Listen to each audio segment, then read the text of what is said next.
Bom, gente, hoje eu vou falar sobre o conceito de solidariedade mecânica, tá? Que aparece aí na obra do Emile Durkheim. Primeira coisa, a gente tem que pensar na problemática que o Durkheim se propõe a estudar, tá? O Durkheim ele está preocupado então em entender os elementos que prejudicam a ordem da sociedade.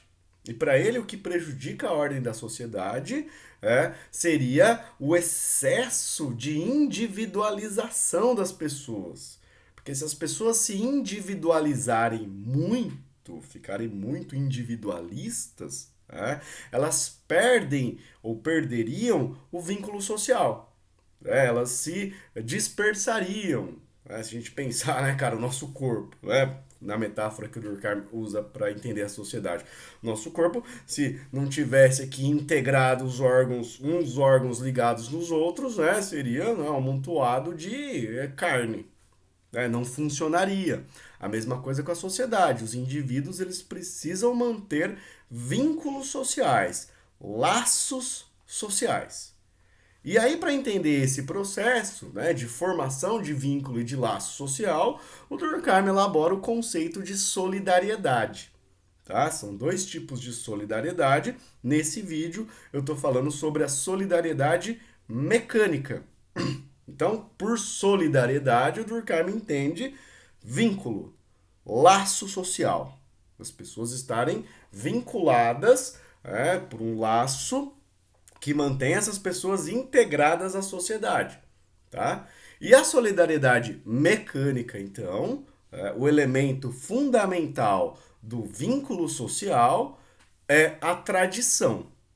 Então, o conjunto de hábitos, de costumes, as tradições da sociedade manteriam os indivíduos vinculados à sociedade na solidariedade mecânica.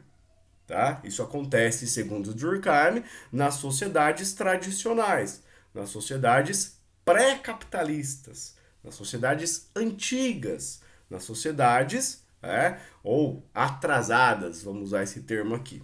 Tá? Então, Durkheim está pensando que são sociedades onde a consciência coletiva é muito forte, então o conjunto de regras e de normas morais ele está muito presente em todas as pessoas e é assim que tem que ser, porque se os indivíduos não entendem as regras e as normas morais, eles passam a agir conforme eles mesmos acham que é o certo.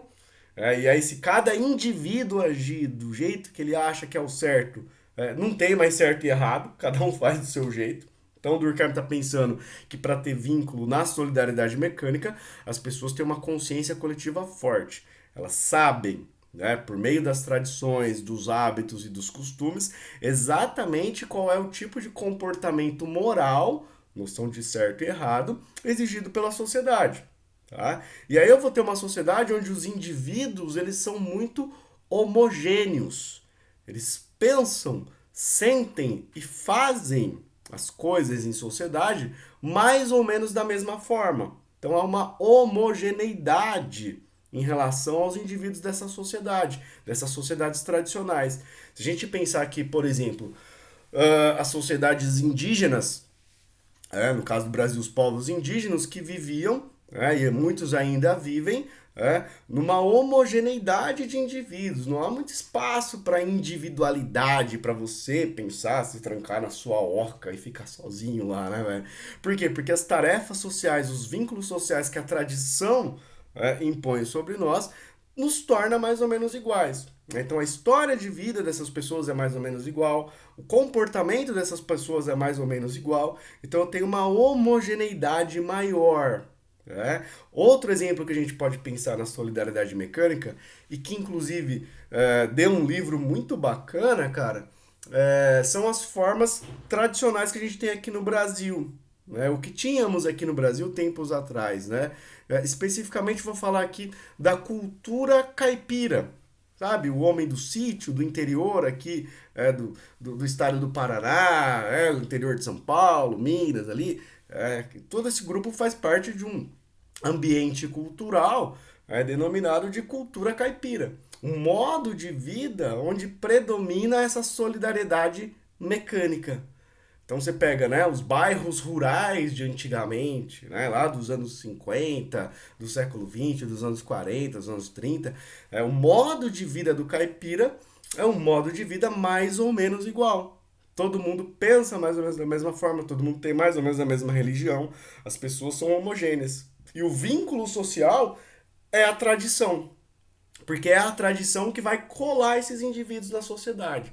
Ainda mais nessas comunidades rurais, né? Se a gente pensa, né, que o espaço rural ele é um espaço mais disperso, em que os indivíduos ali não vão ter aquele contato diário que a gente tem no meio urbano. Então, essas pessoas que vivem mais ou menos isoladas, elas precisam de elementos para vincular ela à sociedade. Geralmente acontece por meio da religião, das tradições religiosas, das festas religiosas, enfim. Então a gente está pensando aqui numa solidariedade mecânica, em que o indivíduo age, por quê? De acordo com a tradição. Geralmente você questiona alguém, vai fazer alguma entrevista, com alguém que vive esse modo mais tradicional de vida, pergunta para ele como ou por que ele faz tal coisa, a resposta dele é sempre assim, pô, eu faço porque meu pai fazia, meu avô fazia. Aquele negócio que é passado de geração em geração. Aquela tradição. E é essa tradição que cria o vínculo social. Então, quando a tradição cria o vínculo social e ela é importante para manter a sociedade em ordem, a gente está diante da solidariedade mecânica. Tranquilo? Vou ficando por aqui, gente. Um abraço. No próximo vídeo eu falo sobre a solidariedade orgânica, tá? Esse aqui, mecânica.